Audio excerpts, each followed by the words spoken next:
The last but one subtopic to treat this evening is levels of measurement. As we are all aware that any object, any material, any variable we have a way of measuring it. Like if you go to the cold store to buy fish or meat, the scale they will put the meat or the fish on to measure for you will be different from when you go to the hospital to measure your weight. And at the same time, the tool will also be different from how you go to the hospital again or elsewhere to measure your height. So variables too have different scales of measurement. And the nature of the variable will determine which scale will best fit, which scale will be the best to measure. Please, these concepts, these terms, these ideas are the key issues in assessment, statistics, and research. So please, let's take note of them. I want them to be at your fingertips. Don't just memorize, but understand them. If you don't understand any of them, don't feel shy. Call your facilitators to give you detailed explanation. The first is we have nominal scale, we have ordinal scale next, followed by interval scale, and the final one is ratio scale. They are 4 in number.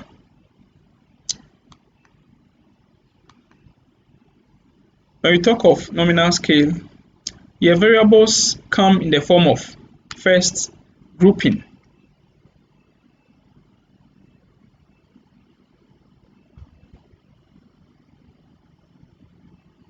First grouping.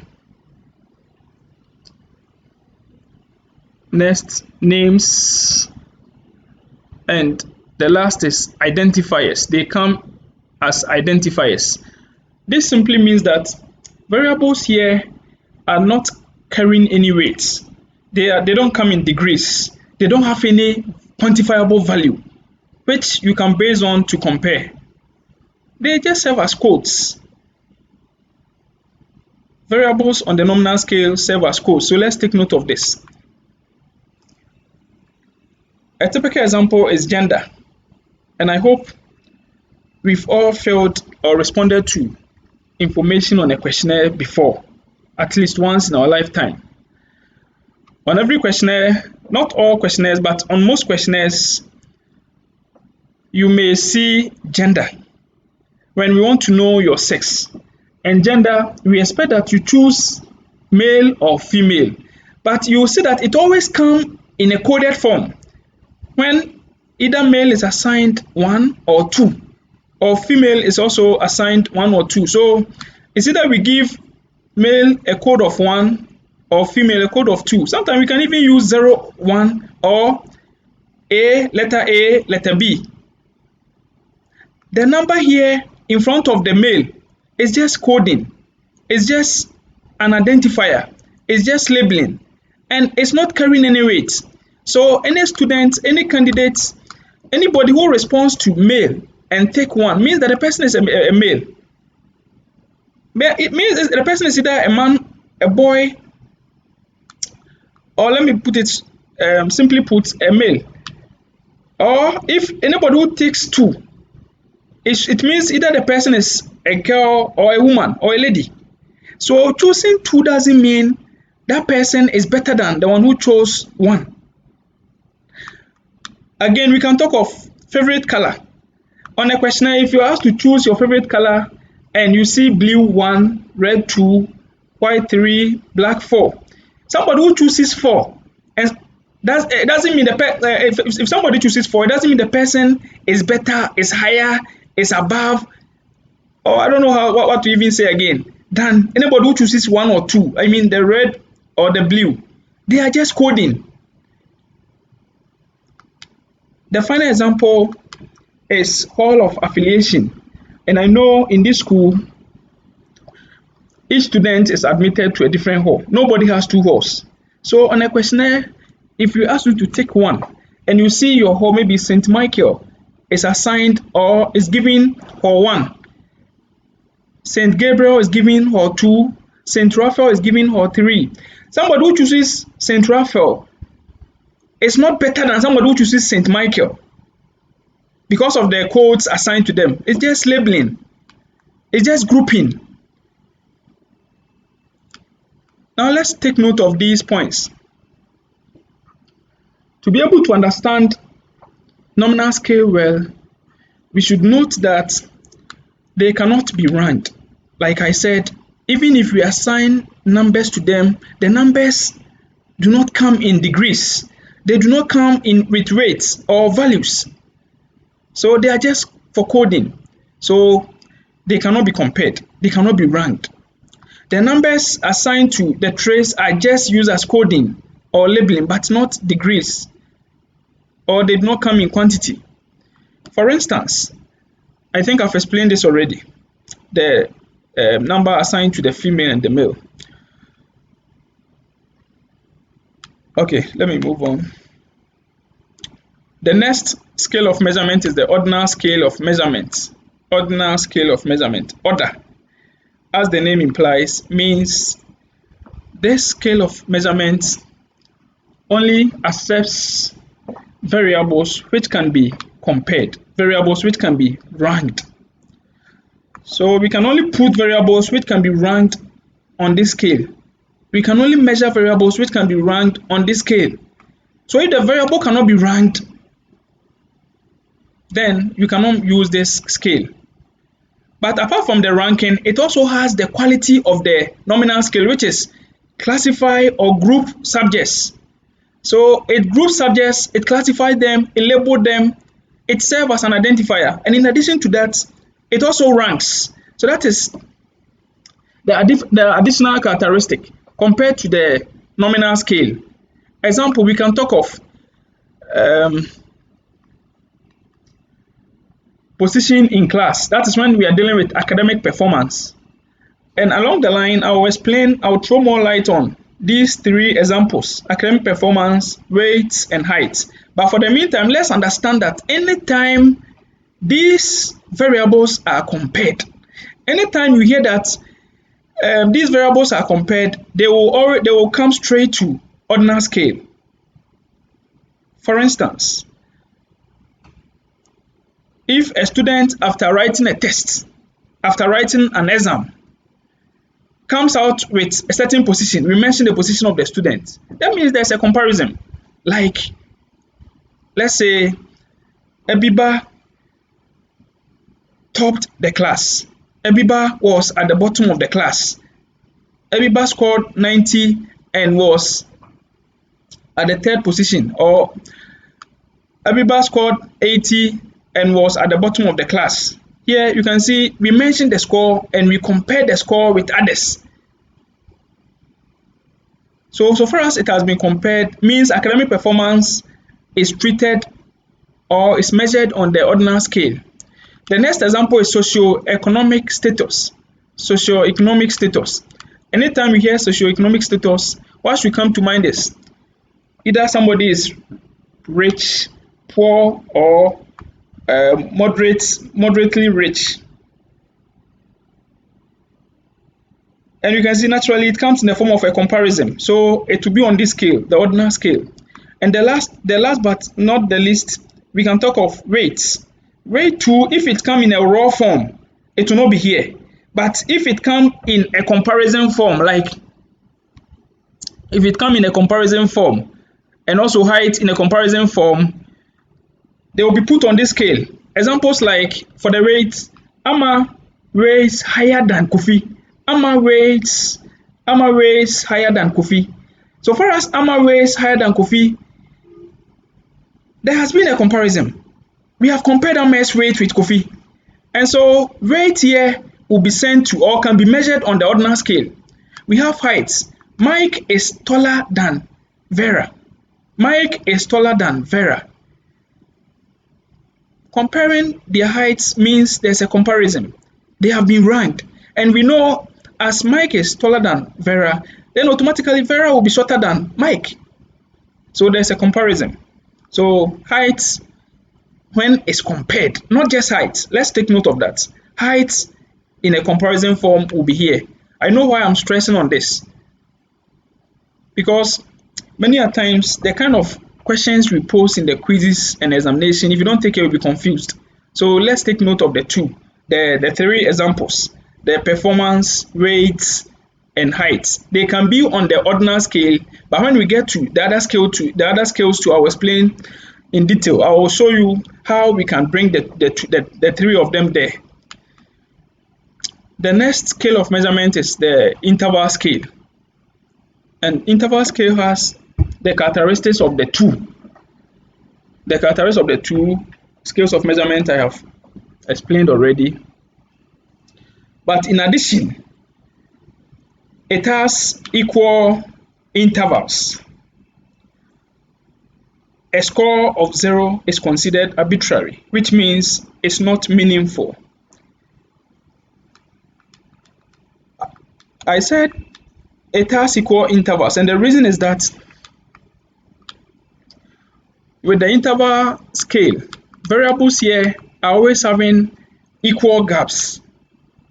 They're always having equal gaps. Like academic performance is an example. That is the second example. The second example. And the reason for saying they having equal gaps is that in your quizzes and exams, sometimes some lecturers may decide to give you some scores, may decide to award you after writing the quiz some scores in decimals. Maybe you may come out with 17.5 over 20. You know that because I said academic performance can also be on a different scale, and this way it will be. I'll explain in detail for you to understand well. Because academic performance is on this scale, which has equal intervals, anytime we award you a score in a decimal form, that score cannot be written as it is. Formally, before we can enter on the final raw score sheet, we need to convert it to a whole number because we need it to be in an interval form. They should have equal intervals. And also, I said the additional characteristic this scale added to the previous scales is an arbitrary zero score. Arbitrary zero means a subjective zero. A zero seen here doesn't mean an emptiness of a construct. A zero seen here doesn't mean a meaningful zero. It doesn't mean the trait doesn't exist, but it may exist in a different way, or it may come as a result of a reason. And these are some of the reasons. The first example is degrees Celsius or Celsius temperature. When the weather forecasters are reporting the weather, what happens is sometimes in some countries like Canada, Finland, and other very cold countries, they sometimes record negatives and zero. When it's zero or negative, it doesn't mean there's no temperature in the country, but it means the country or the place is too cold. So zero here doesn't mean there's no temperature or temperature doesn't exist here. And again, we have academic performance. But let's note again, anytime we hear raw scores, or anytime we use only raw scores, by not comparing with any score or any student or any candidate, the raw score will be on this scale. But anytime there's a comparison, if we compare a student's score with another, then we move the variable to the ordinal scale, the ranking scale, the comparison scale. You remember that? And here, again, if a student come out with zero, the zero doesn't mean the student has an empty mind. No. Like Aristotle said,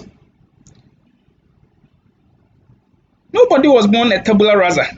Even a day-born child has something on the mind. Because a child will come out crying.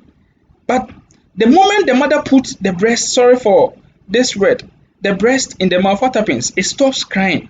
This means that it even knows something. It knows that it is hungry. It knows that it needs to be satisfied with what? Food. So it means even infants, kids at this age, a day-born kid is not even having an empty brain. So how far somebody who has moved from basic school through to senior high school to the tertiary. So sometimes you may come out with zero in a quiz, in an exam. I'm not saying try and score zero, no. But mistakenly, if you come out with zero, it may be due to maybe some reasons. I remember there's this adult class I teach, and this man who is a teacher came to school without leaving anything at home because that time he wasn't paid. He's a government teacher. The wife is not working. He has some kids too. And what happened was, even in the first semester, this man scored 18, and this score put him on the second position compared to his colleagues because the quiz was very difficult. The test was very difficult, and he managed to score 18. So it means he was a good candidate. He was a good student. But in the second semester, that's what happened. This man scored zero. Somebody who has topped the class, who occupied the second position in the class, and now scored zero. So as a teacher, a counselor, in fact, I was surprised to see that. I wasn't very happy about this. So I confronted him and inquired why this poor performance this time round. And what he told me was what I started initially. He said he left nothing home. He came to school not paid, the wife is not working, and he has some case with the wife too. The wife called severally on campus that they don't get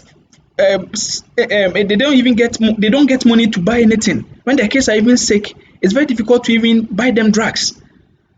So it continued for long, and he kept on promising because he was still expecting his salary until the last minute, a day to the paper, when he has prepared well to come out with another high score. The wife called, and the wife threatened him that, in fact, she is fed up. She has waited for all this while, all these promises, and nothing is coming. So if the man doesn't take any action, she will do anything to survive. Just imagine if your wife tells you she will do anything to survive. So this affected the man emotionally. And somebody who has prepared, somebody who came out with 18 in the first quiz, the same person managed to score zero in the second quiz. So you can see the performance here, like I said, if somebody come out with zero, it doesn't mean the person has an empty brain, but it means something else or due to a reason. So academic performance is on this scale. We have measurement of sea level.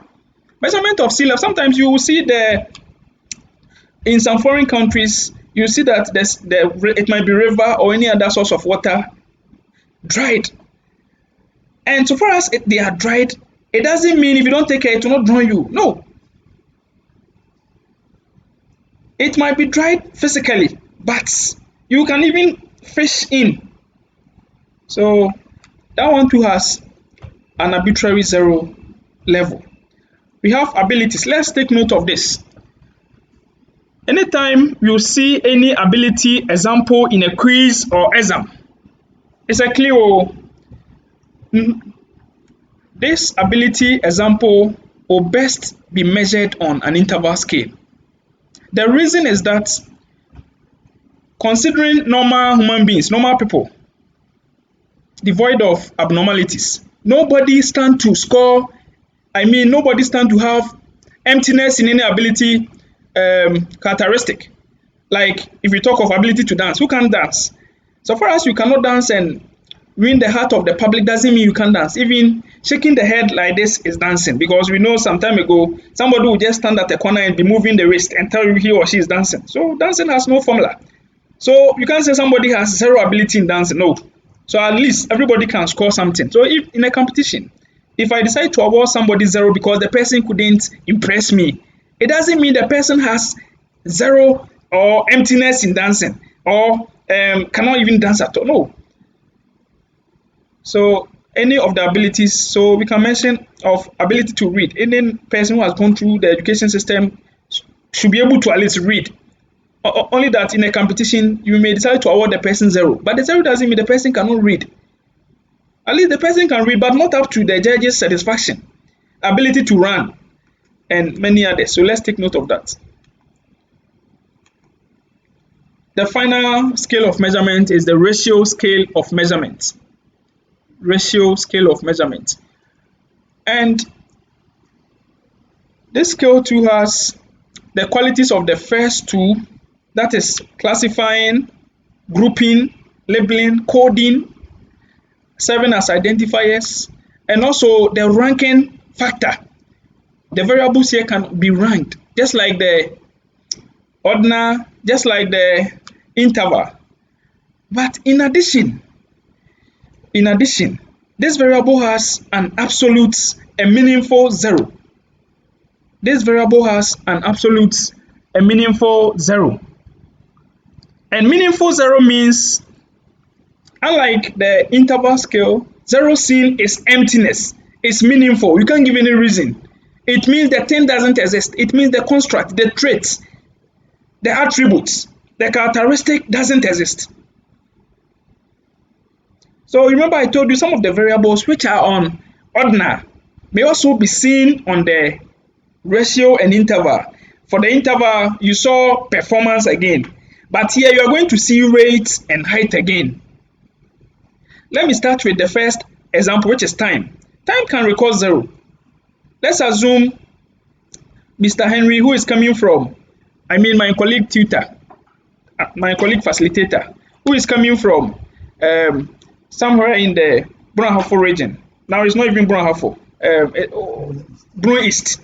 Spent 2 hours on the way. Yes, 30 minutes to be specific.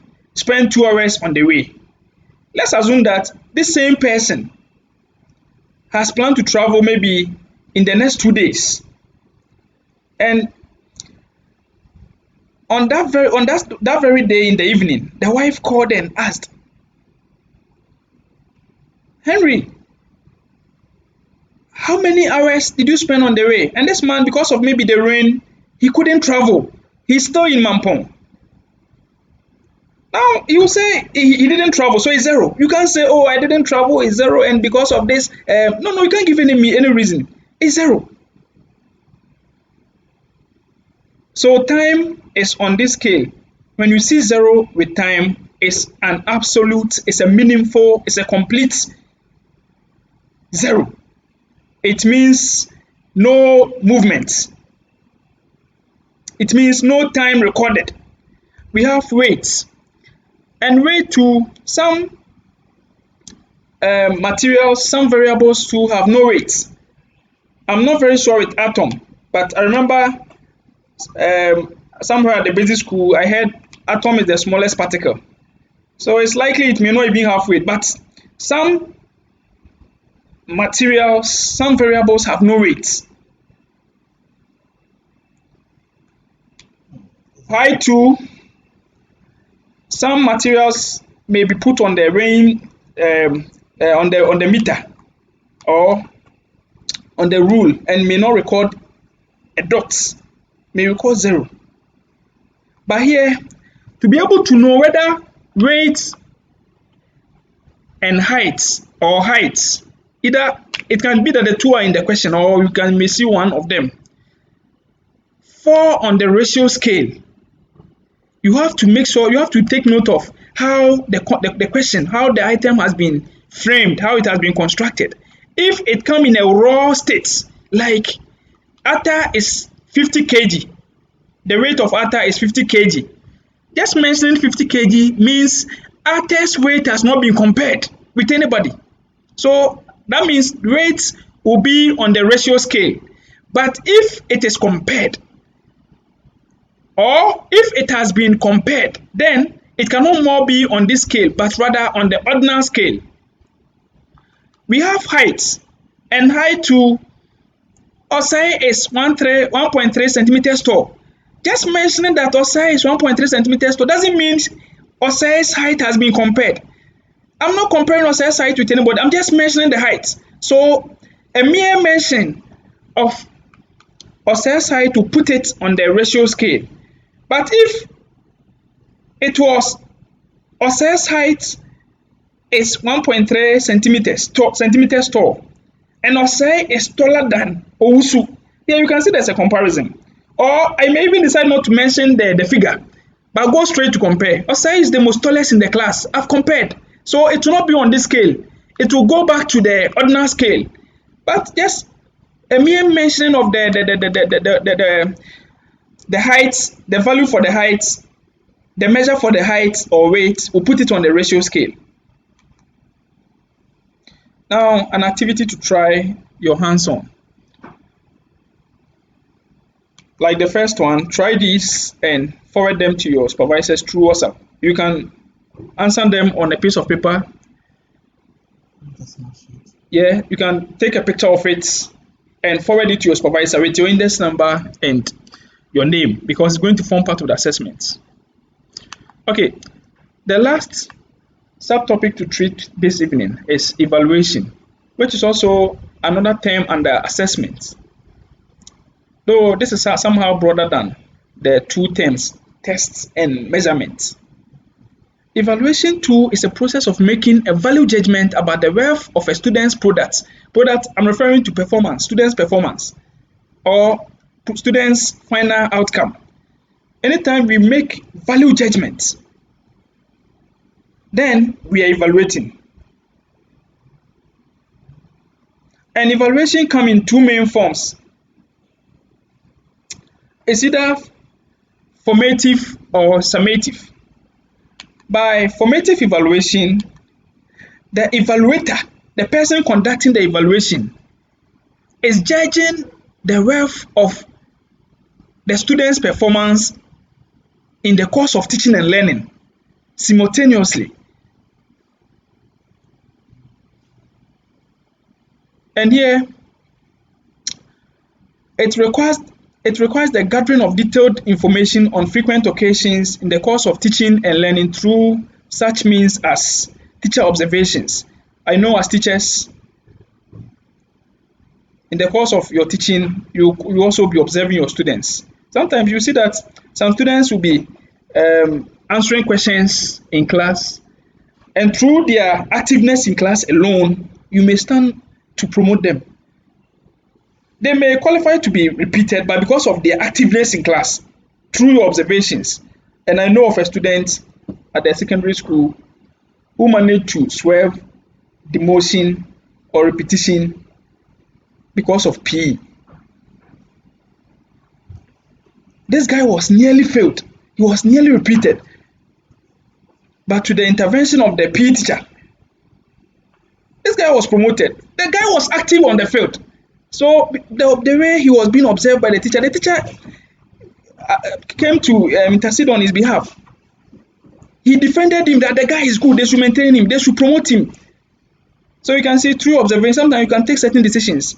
And now we are in the course of the lecture, we even be aware that teaching now, assessment is not only through the knowledge aspects, the cognitive aspect. Now we have to also inculcate the psychomotor and affective aspects. So sometimes your students' activeness alone can help you promote the students. I remember a niece of mine who was nearly repeated the same way. And I went to the school, inquired why they wanted to repeat her. This girl, around the age of 4 years, was a left-handed person. And the teachers were forcing her to use the right hand. You know, if you force students like this at this tender age, you will delay in their intelligence. You may cause a delay in their intelligence. The girl was nearly retarding in intelligence because she was being forced to do what she wasn't willing to do. This girl too was an independent child. As they were forcing her, the situation got worse. She couldn't even write well, to even be able to answer questions well. So I went there and I told them, no, she's too young. If she wants to use the left, allow her. And I was able to convince the teacher and even the headmaster. And at the end of the day, they had to promote her. And I told them they should allow her to use the left hand. And to my surprise and even the surprise of the teachers, the next time he was among the first 20. Somebody who was always at the bottom of the class, somewhere 40 and 38. So through observations, I know we can take some relevant decisions in assessment. Classroom questions. Sometimes in the course of teaching, we do pause, ask questions, and these questions to help us know who is following, who is active in the class, who is concentrating, and who is. Sometimes you might even be surprised to see some people playing under their desk. Or you may even be able to know who is not serious in class. Some people may always be hiding behind their friends. In the examinations, they will be cheating and always be topping or being part. They always be part of the best students. Meanwhile, they may not be good. So through your normal questioning and answers in the class, you'll be able to know each of your students' strength. Though it may be at a face value. Sorry. Home assignments. Through home assignments, continuously giving your students home assignments, you'll be able to also know their strengths. Those who are not even serious when they go back to their various homes. And along the day, based on all these to evaluate your students' performance. Short tests or quizzes. The quizzes we conduct in this school are all formative assessment. Sometimes you yourself, you are able to do self-assessment. When you know that the quiz 1, you scored below 10, quiz 2, you scored below 10. You go to the examination with fear and what? Panic. Because you know you are not well prepared. And sometimes if you don't take care, the fear alone can even kill you. So quizzes, all these help us prepare and help us know how we are achieving on the course. We have mentals or drills. I remember way back at the basic school, early in the morning, our teachers were drilling us with some speed works, mentals, and sometimes you don't take care, you leave the class with your hair swollen because they want you to memorize some key terms, and early in the morning, mentals. All these things were helping. At the end of the day, as a teacher, you'll be able to know who is serious, who is not serious. You'll be able to know the strength of your students and their weaknesses. And you'll even be able to know how to prepare before you start the next lecture. How students are ready to even receive the next lecture. And let's take note of this. The main purpose of conducting evaluation in the course of teaching and learning, of judging the wealth of a student performance in the course of teaching and learning, which is the formative evaluation, is to provide feedback to both the teacher and the students about progress made, and not to grade the students. In the course of teaching and learning, the kind of assessment you conduct to help you first as a teacher to know the progress you have made. If you're able to teach students to pass, you have made progress. It's not that, as for me, my questions students cannot answer, then you're not a good teacher. No matter how difficult your questions are, if you're a good teacher, students will be able to answer them. And the students to also be able to use the kind of assessment, the formative assessment, to also evaluate themselves, to judge themselves. Because if I know that quiz 1, I scored below maybe 15, or I scored below the half mark, then I know the contents which were covered for the quiz 1, I'm not strong in them. I didn't understand them well. So I have to set up. So you can see, it's either the teacher assessing himself or you, the student, you're also assessing yourself. But let's take note that it's not meant for grading. We conduct tests in the course of teaching and learning to help the student assess himself on the progress made in the course of teaching and learning, and the students do the same thing. How they are learning they'll be able to know how they are getting certain concepts in the class. If they are not getting the concepts to, this same type of evaluation will help them know, but not for grading. And the last,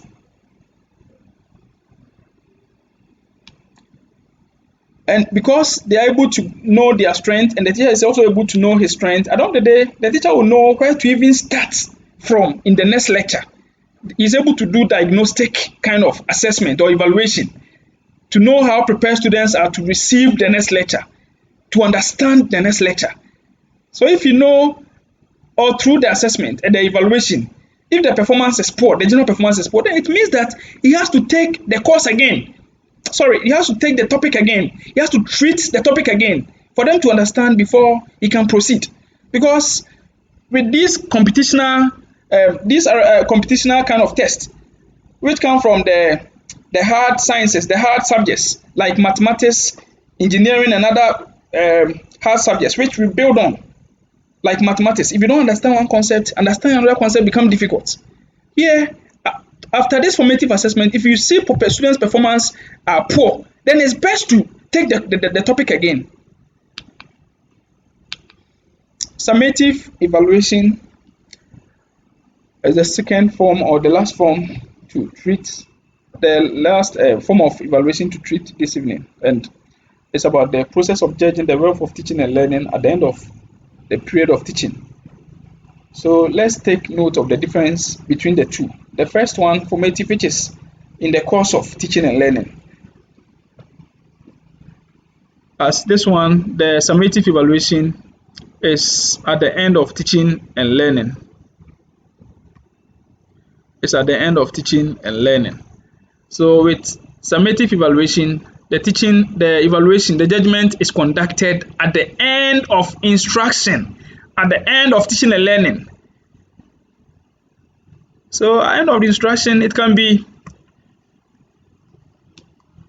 okay, before I go to the main examples, it attempts to determine the extent to which the broad objectives of the teaching and learning has been achieved. With the summative evaluation, we're able to assess the extent to which the broader objectives, the broader curriculum have been achieved. That's why we assess students at the basic level, at the final stage of the basic level. After the Form 3, after Form 3, JHS 3, we assess students using the BEC, and this examination covers all they have learned from crèche. Though the focus is much on the junior high school and somehow the upper primary level concepts. But on the day, the motive is to know how well the students have gotten these concepts, how well they have covered or understood the contents of the curriculum and are prepared for a higher level learning. In other words, it is judgment about the quality of students' achievement after instruction or learning process is completed. So after completing a learning process, we do conduct evaluation. We do judge the quality of students' achievement to know their strengths and their weaknesses.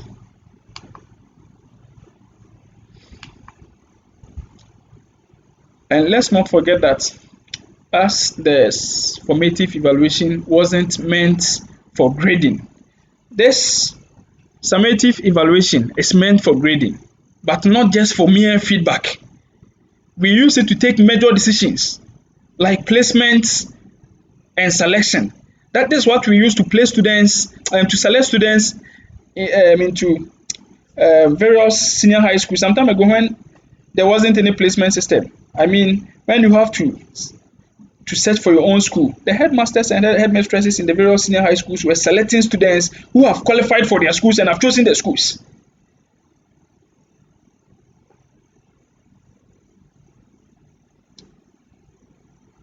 And at the same time, we based on this to place students on courses. Based on the letter grade we assign to students on the various subjects they've written in the BEC. At the senior high schools, we're able to determine which course the student can survive in, which course the student can succeed, which course the student can excel in. And these summative evaluations help us take this decision. Typical examples of summative evaluations. We can talk of the BEC, like I mentioned earlier, WASI, and not forgetting our end of semester or end of term examinations. They are all summative evaluations. Now you have this activity to try your hands on and likewise forward it to your facilitators. This is the end of Unit 1. Thank you.